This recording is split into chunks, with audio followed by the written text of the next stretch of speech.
Shavuata ou Mevorach. Alors, Bezrat Hashem, dimanche soir, on fête Pessah Sheni. Donc, c'est intéressant de développer, de comprendre qu'est-ce que c'est que cette fête, comprendre quelque chose qui va nous permettre d'avancer ensemble. Alors, Pessah Sheni, c'est quoi? C'est la possibilité de faire le Korban Pessah si on n'a pas fait le premier Pessah. Donc, le Korban Pessah, c'est le fait de faire le sacrifice, donc l'agneau pascal, d'accord? La possibilité de pouvoir faire le sacrifice de Pessah. Donc normalement ça se fait le 14 Nissan, donc un jour avant Pessah. Malheureusement, si on n'a pas pu le faire à cette date-là pour cause d'impureté ou pour cause de distance avec le Beth Amikdash, on a la possibilité un mois après, donc Pessah Sheni, de faire le Korban Pessah. Donc ça c'est la fête de Pessah Sheni. Maintenant on va essayer de comprendre d'où ça vient.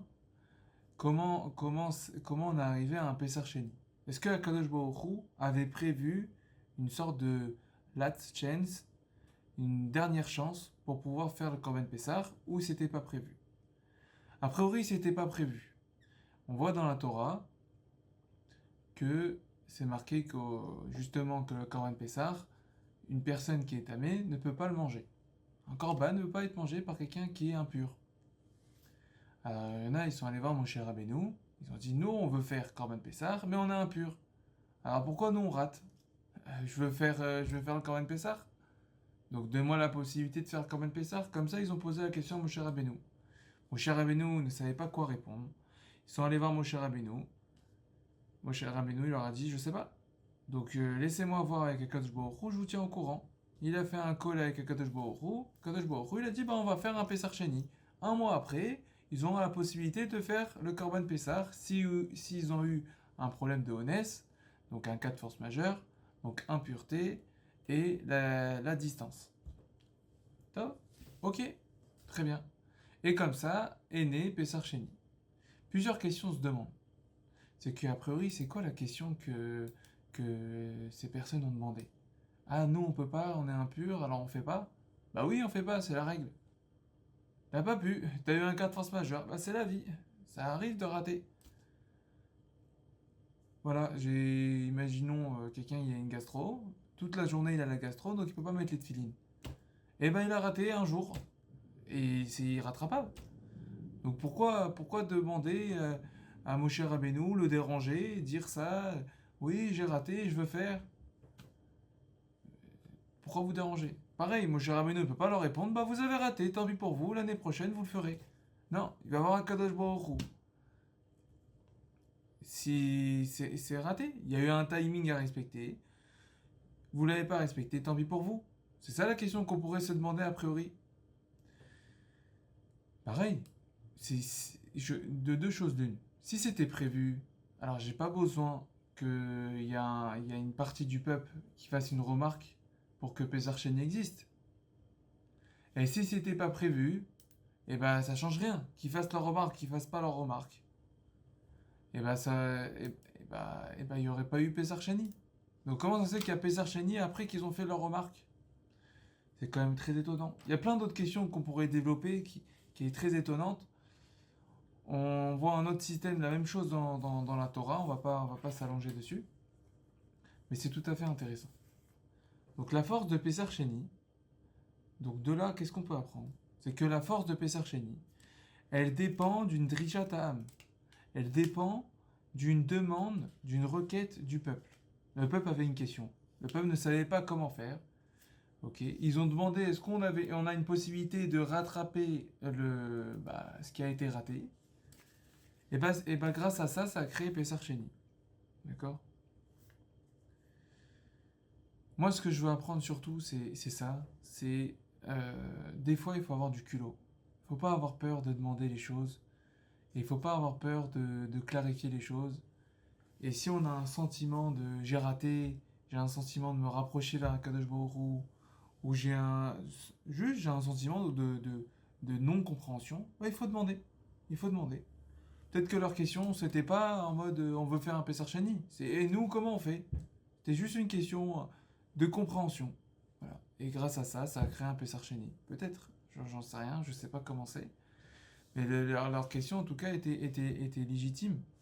Mais surtout, il faut demander les choses.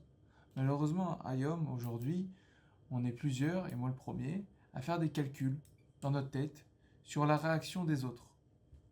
D'accord? On peut peut-être apprendre ça de Pesach Sheni. Qu'en fait, on va dire, bah en fait, s'il m'a pas relancé, bah, ça veut dire qu'il n'était pas intéressé par ma requête, par l'offre que je lui ai proposée, par le limoud que je lui ai proposé. Non, te fais pas d'idée à dire je le relance pas parce qu'il m'a pas relancé. Non, éclaircis les choses, parle-lui. Dis-lui alors on étudie ou pas? Alors tu veux mon offre? Tu veux qu'on travaille ensemble? Des fois il faut relancer les gens. Des fois il faut relancer parce qu'ils savent pas comment s'y prendre pour dire à la personne. Peu importe, on peut pas savoir. Donc qu'est-ce que tu perds? Demande. Et je pense qu'ils avaient le même état d'esprit à ce moment-là. Ok, on a raté. On demande quand même. Comment on peut faire? Ben, on va voir mon cher Rabbeinu, on lui demande alors et nous? Et nous, on fait pas Corban Pessar? Parce qu'après, ils sont pas rêves de Corban Pessar. Ils ont pas fait d'Adira, ils étaient en honnête. D'accord? Mais ils veulent faire la mitzvah. Ou ils veulent pas faire la mitzvah, peu importe. Ils demandent quand même. Comment je fais? Donc des fois, il faut demander les choses. Il faut avoir du culot de demander les choses. Et surtout ici, pour moi, c'est très culotté d'aller voir mon cher Rabbeinu avec une question un peu simple, un peu simplée. Dire ah, on a raté, on fait comment? Bah, vous avez raté, c'est la vie. Et maintenant, grâce à ça, grâce au fait d'avoir eu du culot, ils ont créé une fête qui s'appelle Pesach Sheni. D'accord? Et cette fête, justement, elle a été faite parce qu'il y a eu une requête. Donc certes, Akadosh Baruch Hu, il n'a pas demandé. Certes, Akadosh Baruch Hu, il n'aurait pas prévu. Mais il a prévu si on fait notre requête. Des fois, il attend notre pas. Il attend qu'on fasse notre premier pas pour qu'il y ait des choses qui se fassent. Et c'est très souvent comme ça.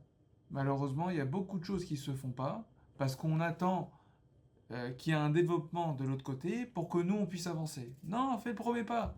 Fais le premier pas. Akash Baruch Hu, il attend que ça. Quand on fait le premier pas, et ben ça engrange plein de choses. Ça occasionne plein de choses, il y a plein de conséquences. Et malheureusement, ça, on l'oublie. On l'oublie énormément de devoir faire le premier pas et pas attendre qu'il y ait quelque chose de tragique ou quelque chose se passe. Les gens qui font tchouva parce que malheureusement ils ont perdu un proche. Les gens qui font tchouva parce que actuellement Israël est en guerre. Non, on n'a pas besoin d'avoir du malheur pour avancer. Faisons les choses, faisons le premier pas à chaque fois. Pareil avec d'autres personnes. Que en fait, si tu fais pas le premier pas, il n'avancera pas. Alors soit l'initiateur, soit le... J'avais un prof de maths, il disait, faut tout le temps prendre des initiatives. Prenez des initiatives. Toujours. Et malheureusement, ça, on ne le prend plus de nos jours. Et c'est très grave. De nos jours, on aime être spectateur. Et la communauté et tout le business est fait pour qu'on soit des spectateurs, des consommateurs, des personnes qui sont là, qui continuent comme tout le monde, qui font juste partie d'une communauté, et puis c'est tout. Non, on doit être des personnes, des catalyseurs, des personnes qui entreprennent les choses et ne pas les laisser traîner et pas être passif devant ces actions. Ça, pour moi, c'est la première chose qu'on peut apprendre de Pessah. Après, il y a plein d'autres choses qu'on peut apprendre de là-bas. C'est la possibilité d'avoir une dernière chance. Malheureusement, on l'oublie. On a une chance dans notre religion, c'est la tchouva.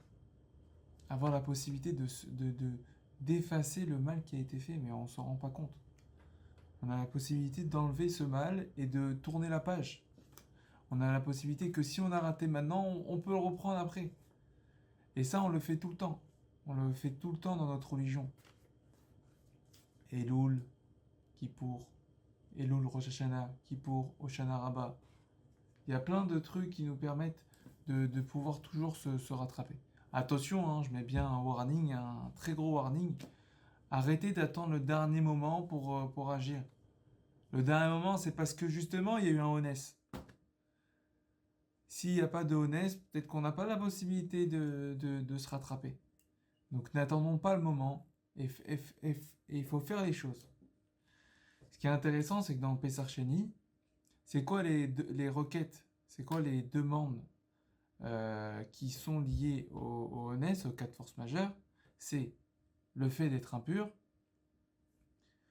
et le fait d'être loin.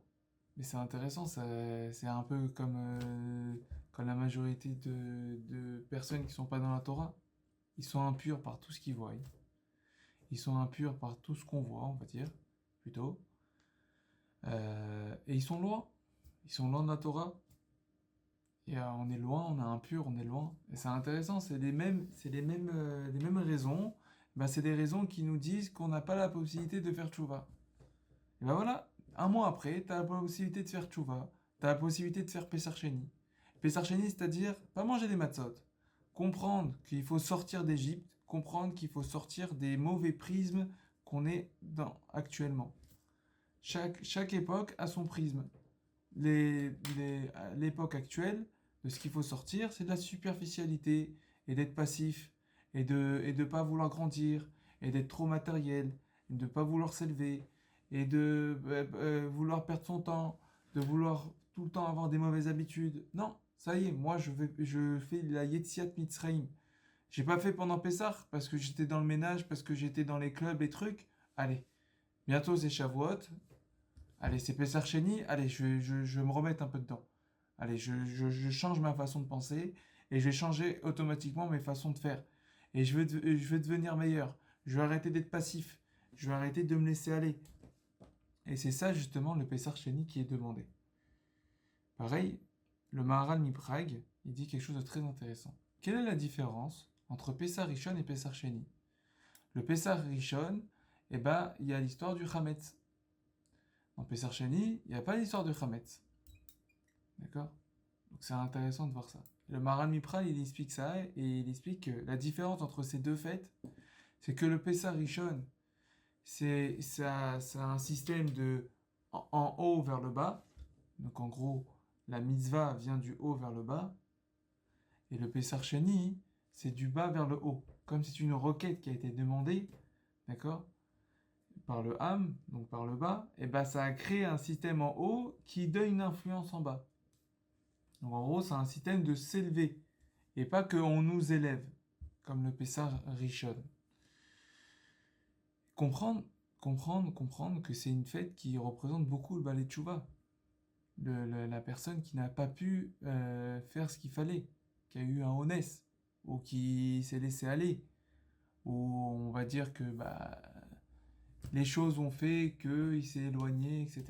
Il y a Pessar Sheni pour rattraper. Pessar Sheni, il est fait pour ça.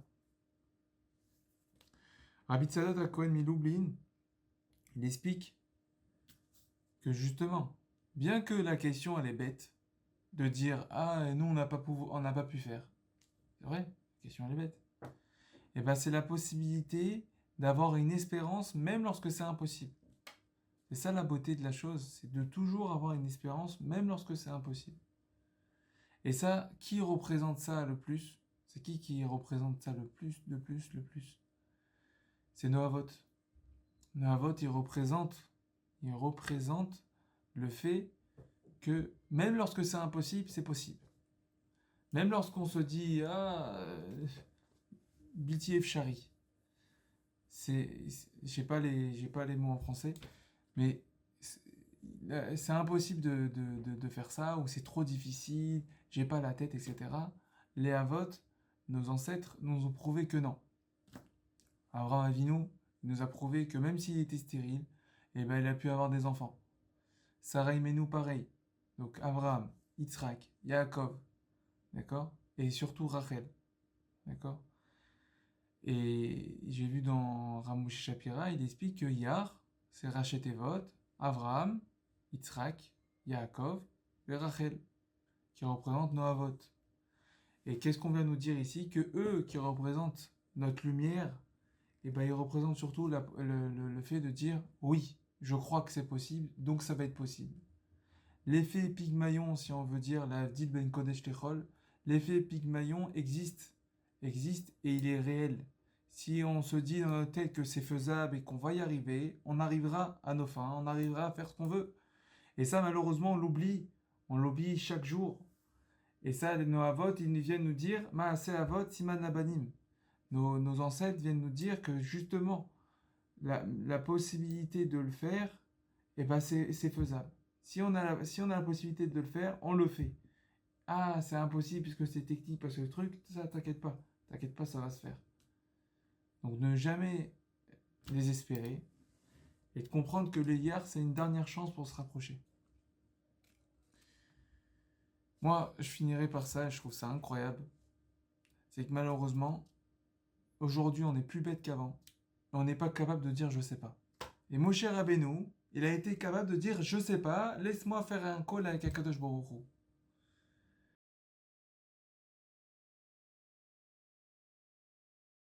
Et ça, pour moi, c'est ça qui représente une personne forte. Personne forte, c'est être capable de dire je sais et être capable de dire je sais pas. Bon, pour moi, une personne qui a toujours réponse à tout, c'est du bidon. C'est du bidon. Parce que ça veut dire qu'elle est pas sûre d'elle-même. C'est-à-dire, on va lui poser plein de questions et en fait, elle va te répondre à chaque fois et elle va peut-être te dire une gourde, elle va te dire n'importe quoi. C'est pas bon. Et nous, ça doit nous viser en premier. On peut pas tout le temps savoir. Donc, ce qu'on fait, c'est pas, attention, c'est pas je dis je sais pas. Non, il y a je suis sûr, je suis à 50% sûr, c'est possible, je présume, je suppose, j'en sais rien du tout.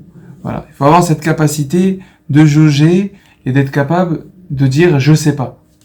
Malheureusement, on est très peu à être capable de le dire et malheureusement même certains rabbinim, voilà, je le dis, hein, même certains rabbinim, pour moi un rav qui ne dit jamais je sais pas, il y a des questions à se poser. Bon, ça c'est un autre sujet. En tout cas, moi, tous mes rabbinim, je les ai entendus plusieurs fois dire je sais pas. Et ça va montrer leur grandeur. Et j'espère pouvoir continuer à grandir avec eux. Mais en tout cas, si on doit retenir quelque chose de Pessar Sheni, c'est la possibilité de se rattraper, avoir le culot d'aller voir les personnes et de leur parler, avoir le culot de demander, même si on sait pas où on va, mais de demander les choses, on sait jamais qu'est-ce qui va se passer. Peut-être qu'on va créer une fête grâce à nous. Et de jamais désespérer. Jamais désespérer. Et c'est tout ce que IA représente. IA représente le fait de pas désespérer et qui est toujours une dernière chance. Et si on doit retenir quelque chose, et c'est la dernière chose, de la même manière que Moshe Rabbeinu a été capable de dire je sais pas, je vais aller voir les bénis Israël, je vais aller voir Akadosh Baruch Hu, je vais vous donner une réponse. Nous aussi, on doit faire la même chose. Être capable des fois de dire je sais pas. Et au niveau et le peu d'études qu'on a, d'être capable de dire souvent je sais pas, et automatiquement ça va nous motiver à comme on aura vu la réalité en face, ça va nous motiver à de plus en plus étudier et à plus en plus grandir. Voilà, c'est tout pour moi. Je vous souhaite une bonne semaine et un bon Pessar Sheni.